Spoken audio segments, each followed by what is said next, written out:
أعوذ بالله من الشيطان الرجيم بسم الله الرحمن الرحيم من يطع الرسول فقد أطاع الله صدق الله مولانا العظيم۔ حمد و صلاۃ کے بعد اللہ رب العالمین جل شانہ اور نوازہ کا کروڑ احسان ہے کہ اس نے ہمیں ایک مرتبہ پھر جمعہ المبارک کی مبارک ساعتیں عطا فرمائی ہیں کہ ان ساعتوں میں ایک مرتبہ کوئی نیک کام کیا جائے تو وہ 70 گنا ثواب کا حقدار ہوتا ہے۔ ایک مرتبہ محبت سے دوشی پڑے اللہم صلی علی سیدنا مولانا محمد معبی جودی والکرم وعلی آلہ وصحبہ وسلم صلاۃ و سلام علیک یا سیدی یا رسول اللہ صلی اللہ علیہ وسلم۔ اللہ رب العالمین جل شانہ نے قرآن مجید فرقان حمید میں بیان فرمایا کہ من یطیع الرسول فقد اطاع اللہ، جس نے اللہ کے رسول صلی اللہ علیہ وسلم کی اطاعت کی اس نے فقط اللہ ہی کی اطاعت کی۔ اب اس کے فلسفے کو تھوڑا سمجھنا ہے۔ دنیا میں اللہ تبارک و تعالی نے دو مخلوق پیدا کی ہے، ایک مسلمان اور ایک کافر۔ مسلمان جو ہیں وہ اپنے نبی صلی اللہ علیہ وسلم کا کلمہ پڑھ کر مسلمان ہوئے، اور کافروں میں بھی جو جسے ہدایت مل جاتی ہے وہ جب دار اسلام کا داخل ہوتا ہے تو سب سے پہلے اللہ کے رسول صلی اللہ علیہ وسلم پر کلمہ پڑھ کر دار اسلام کا داخل ہوتا ہے۔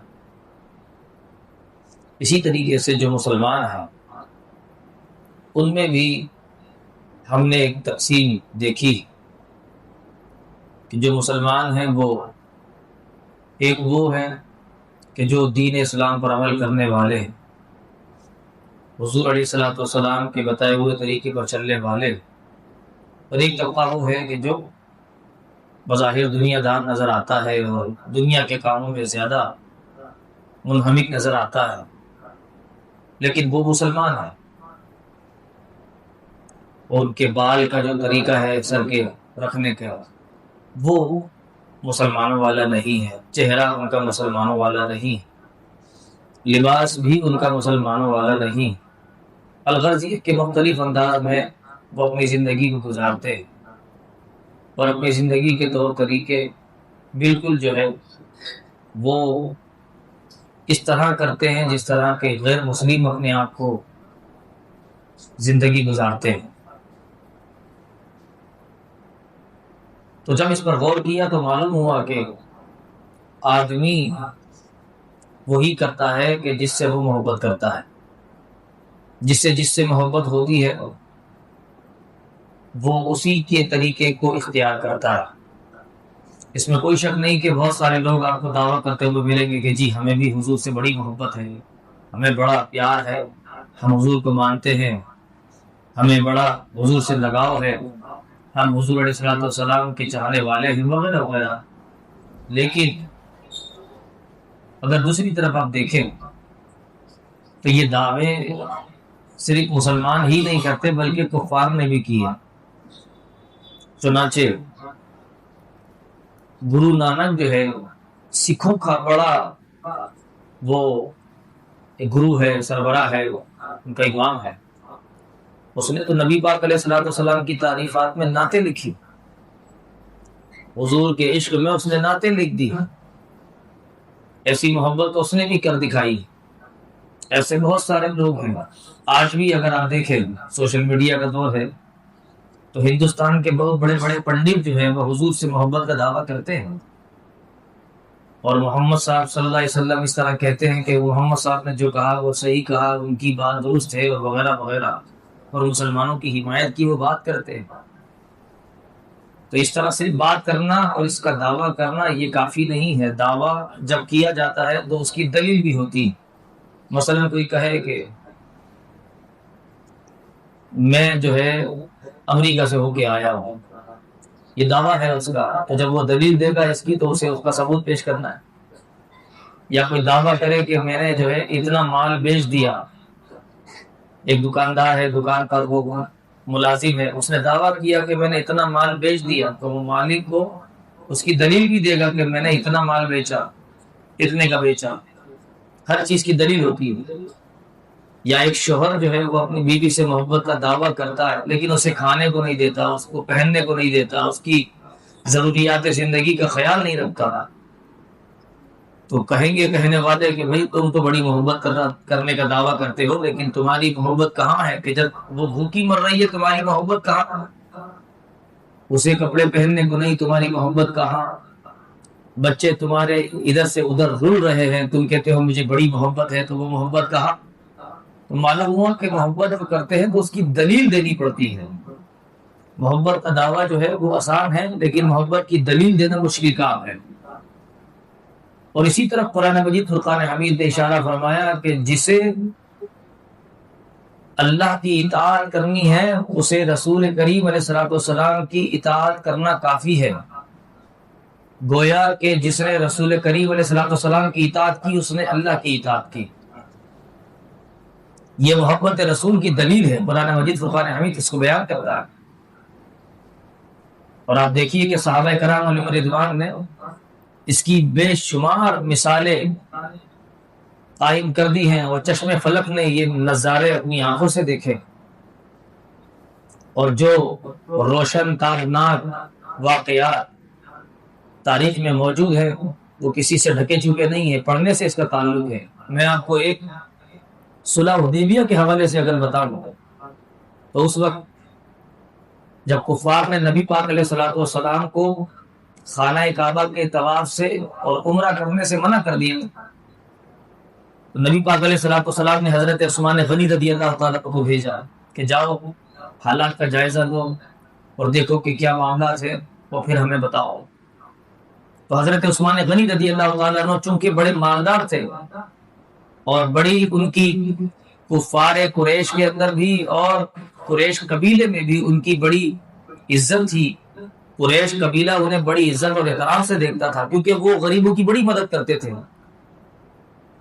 تو جب کفار قریش کے سامنے حضرت عثمان غنی آئے تو انہوں نے ان پر دست درازی نہیں کی، بلکہ کہا کہ دیکھیں آپ تشریف لائے ہیں، آپ اگر چاہیں تو خانہ کعبہ کا طواف بھی کر لیں، صفا مروہ کی سعی بھی کر لیں، آپ عمرہ بھی کر لیں، لیکن محمد صلی اللہ علیہ وسلم کو ہم خانہ کعبہ کا طواف کرنے نہیں دیں گے۔ تو حضرت عثمان غنی رضی اللہ تعالیٰ نے فرمایا کہ اگر حضور کو اس کی اجازت نہیں تو ہمیں بھی اس کی کوئی ضرورت نہیں ہے۔ اندازہ کیجئے کہ خانہ کعبہ کا طواف کرنا، صفا مروہ کی سعی کرنا ہر مسلمان کے دل کی آرزو ہے، ہر مسلمان کے دل کا ارمان ہے، اور جب یہ موقع ملے تو کون بد نصیب ہے جو اس موقع کو ہاتھ سے چھوڑے گا۔ لیکن یہ محبت رسول صلی اللہ علیہ وسلم کی اعلیٰ مثال ہے جسے چشم فلک نے دیکھا، اور دل فریب نگاہوں نے اس کا ملاحظہ کیا کہ جب انہیں کہا جاتا ہے کہ آپ عمرہ بھی کریں، آپ طواف بھی کریں، آپ صفا مروہ کی سعی بھی کریں، لیکن عثمان غنی رضی اللہ تعالیٰ عنہ جو عاشق رسول ہیں اور جن کے دل میں محبت رسول صلی اللہ علیہ وسلم ٹوٹ ٹوٹ کر بھری ہوئی ہے، انہوں نے گوارا نہیں کیا کہ میں اس خانہ کعبہ کا طواف کروں تو اپنے حبیب کے بغیر کر لوں۔ یعنی گویا کہ اگر وہ کوئی عبادت بھی کرتے ہیں تو جب تک اپنے محبوب کو اس میں شریک نہیں کرتے ان کی عبادت نہیں کہلاتی ہے۔ جب وہ نماز پڑھتے ہیں تو اس نماز میں جب تک محبوب کا خیال نہ ہو وہ نماز نہیں ہوتی ہے۔ جب تک وہ کوئی صفا مروہ کی اگر سعی کر لے تو اس سعی کرنے میں وہ جب تک محبوب کے ساتھ ہمراہی نہ ہو جب تک وہ سعی نہیں کرتے ہیں۔ یہ صحابہ کرام علیہم رضوان کا شعار ہے، اور اسی پر کافی نہیں ہوا اور اسی پر بس نہیں ہوا۔ جب کفار نے صلح حدیبیہ کے وقت حضرت عروہ بن مسعود، اس وقت یہ مسلمان نہیں ہوئے تھے، ان کو اپنا ایلچی بنا کر بھیجا کہ جاؤ دیکھو حضور کو، محمد صلی اللہ علیہ وسلم کے اطراف کا جائزہ لو، ان کے صحابہ کو دیکھو کہ آخر معاملہ کیا ہے، ان کے صحابہ ان کے ساتھ کیا رویہ رکھتے ہیں، آخر کیا ان کے حالات و واقعات ہیں، معاملات کیا ہیں، ذرا دیکھو۔ وہ گئے دیکھنے کے لیے، اور دیکھنے کے بعد ان کی آنکھیں شزدر رہ گئیں، وہ اپنے حال سے بحال ہو گئے۔ اور جب وہ آئے تو بڑے نے پوچھا، کافر نے یعنی ان کے جو سردار تھے کافر، ان لوگوں نے پوچھا کہ عروہ بتاؤ کہ تم نے کیا دیکھا؟ تو حضرت عروہ اس وقت مسلمان نہیں ہوئے تھے، بعد میں مسلمان ہو گئے تھے. میں نے کہا کہ میں آپ کو مسلمانوں کے نبی کے بارے میں کیا بتاؤں؟ ان کی محبت تو ان سے ایسی ہے والہانہ کہ اگر وہ تھوک دے تو تھوک زمین پر نہیں آتا. اگر وہ وضو بنائے تو ان کے وضو کا پانی کا ایک قطرہ صحابہ کرام علیہم رضوان زمین پر گرنے نہیں دیتے. اسے ہاتھ میں لیتے ہیں، اپنے چہرے پر ملتے ہیں، جسم پر ملتے ہیں اس کو، اور اس کو سعادت سمجھتے ہیں. جس نبی کے خلاف تم کھڑے ہونے جا رہے ہو اس سے محبت کرنے والے تو ان کے تھوک کو زمین پر گرنے نہیں دیتے، تم ان کے خون بہانے کی سوچتے ہو. آقا دو جہاں علیہ الصلوۃ والسلام کی یہ تعریف حضرت عروہ نے اس وقت کی تھی جب وہ مسلمان نہیں ہوئے تھے، بعد میں مسلمان ہو گئے تھے. اور پھر آپ دیکھیں کہ جب صلح حدیبیہ کا جب فیصلہ ہو گیا اور اب آپ کا صلح حدیبیہ لکھ دیا گیا تو نبی پاک علیہ الصلوۃ والسلام نے اس پر فیصلہ سخت فرمایا اور لکھا ما قضا علیہ محمد رسول اللہ صلی اللہ علیہ وسلم. تو کافروں کی طرف سے ایک آدمی بھڑک کر آیا، کہنے لگا کہ یہ تم نے محمد رسول اللہ کیوں لکھ دیا؟ یہاں لکھو محمد بن عبداللہ، کیونکہ ہم تمہیں رسول اللہ نہیں مانتے معاذ اللہ. تو نبی پاک علیہ الصلوۃ والسلام چونکہ اس وقت معاہدہ فرما رہے تھے تو آپ نے فرمایا کہ بے شک تم میری رسالت کو جھٹلاتے ہو لیکن میں محمد رسول اللہ ہوں، میں اللہ کا رسول ہوں اور محمد بن عبداللہ بھی ہوں.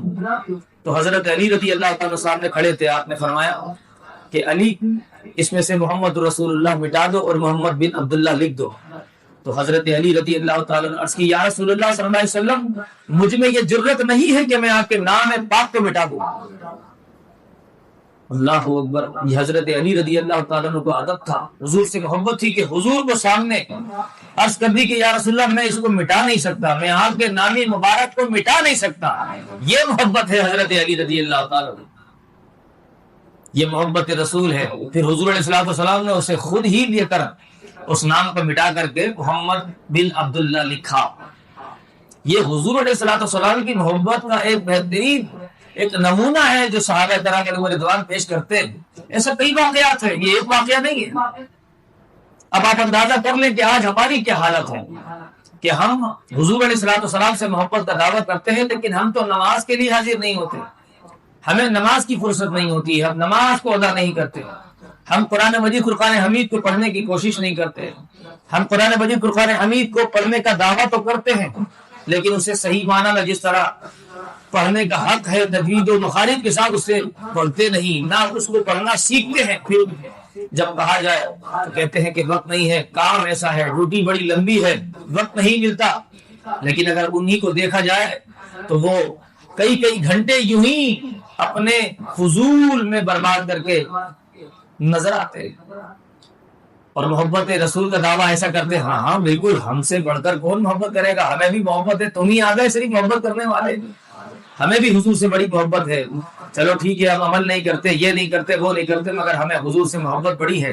اس محبت کا کوئی فائدہ نہیں ہے جب آپ اس محبت کی دلیل نہیں دیتے تو اس محبت کا کوئی فائدہ بھی نہیں ہے. کیونکہ محبت کا ثبوت یہ ہے کہ جس طرح جمعے کی نماز میں مسجدیں بھر جاتی ہیں، لوگ اہتمام کے ساتھ نمازیں پڑھنے آتے ہو، کیا اسی طرح ہر نماز فجر تا عشاء پڑھنے کا اہتمام کیا جاتا ہے؟ جبکہ ہر نماز کا اہتمام اسی طرح ہونا چاہیے. جمعے کے احکام بالکل الگ ہو جبکہ عام نمازوں کے احکام سخت ہے. جمعے کی نماز میں پھر بھی کچھ نرمی ہے.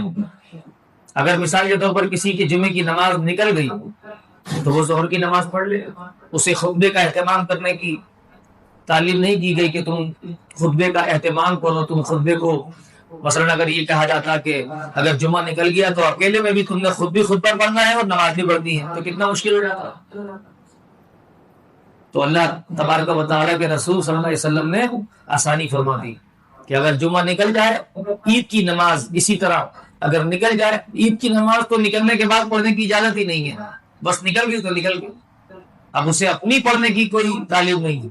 لیکن جمعے کی نماز اگر نکل گئی تو جمعہ ادا نہیں ہوگا، آپ ظہر کی نماز ادا کر سکتے ہیں. اندازہ کیجیے جمعہ اور عید کی نماز کا کتنا لوگ اہتمام کرتے ہیں. جس کو نکلنے کے بعد نہ پڑھنے کا کہا گیا ہو، جمعہ نکلنے کے بعد ظہر کی نماز ادا کرنے کا حکم دیا گیا ہو، تو اندازہ کریں کہ عام نمازوں کا حکم اور عام نمازوں کی اہمیت کتنی زیادہ ہوگی۔ اگرچہ جمعے کی فضیلت اپنی جگہ پر، فضیلت کی انکار نہیں، فضیلت سے انکار نہیں، لیکن عام نمازوں کو کس طرح اہتمام کے ساتھ پڑھنا چاہیے، کیا یہ اہتمام ہوتا ہے؟ اس اہتمام سے نمازیں ادا ہوتی ہیں؟ نبی مکرم علیہ الصلوۃ والسلام فرماتے ہیں فجر اور عشاء میں جو سستی کرتا ہے وہ منافقوں کی طرح ہے، یعنی یہ علامت جو ہے یہ منافقین کی ہے۔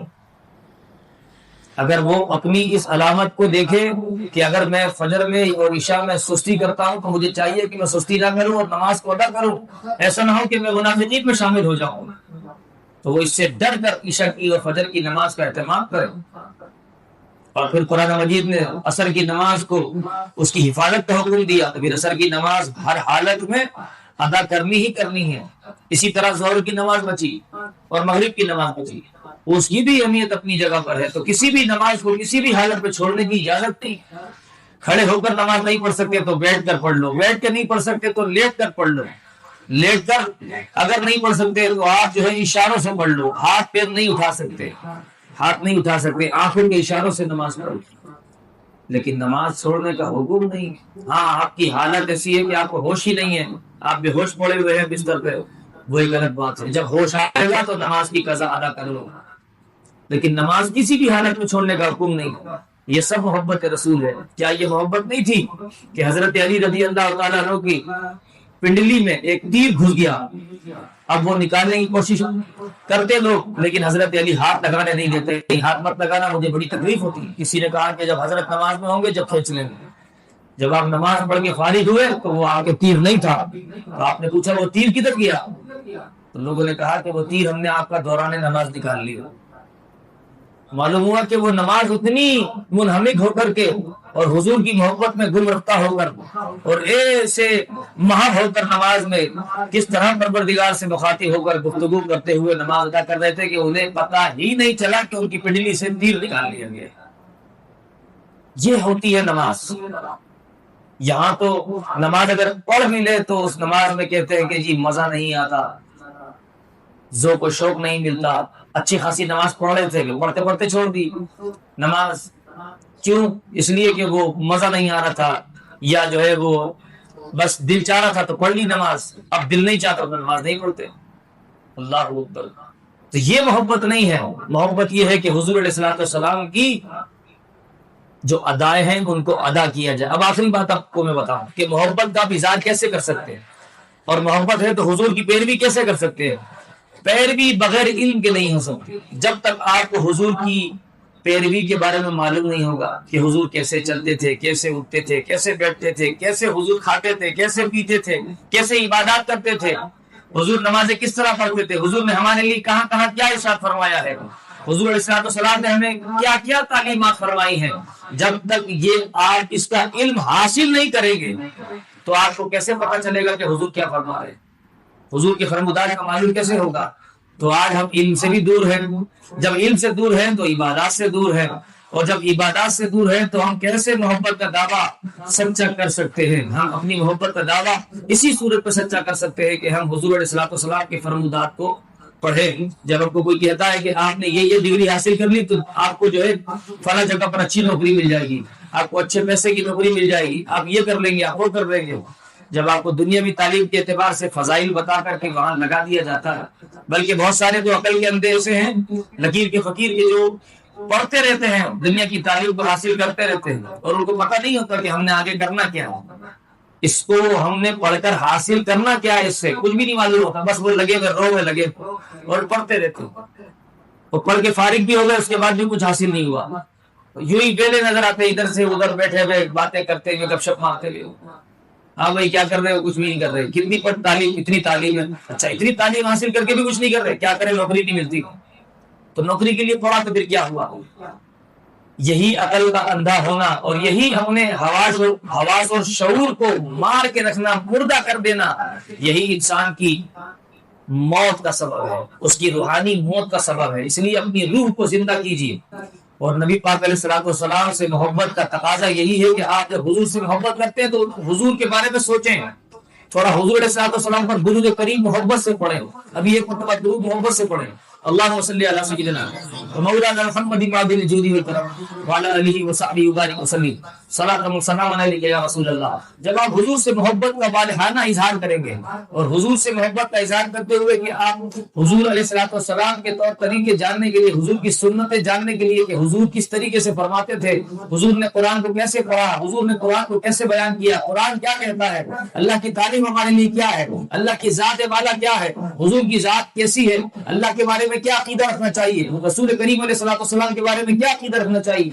جب ہم یہ ساری چیزیں اپنے اندر سوالات پیدا کریں گے تو انہی سوالات کے ساتھ جب جوابات آپ کو ملیں گے اور وہ جوابات آپ کے علم کی طلب کی صورت میں ہوں گے، جب آپ سوال کریں گے تو آپ کو اس کا جواب ملے گا، اور جو سوال کرتا ہے اسی کو علم ملتا ہے۔ نبی پاک علیہ الصلوۃ والسلام فرماتے ہیں کہ مومن کی جو حکمت ہے نا، گمی ہوئی حکمت، اس کو آپ تلاش کر لو، کیونکہ یہ مومن کا وہ خزانہ ہے کہ جو گم شدہ خزانہ ہے، جو وہ جب اس کو حاصل کرے گا تو گویا اس کو تلاش کر لیا۔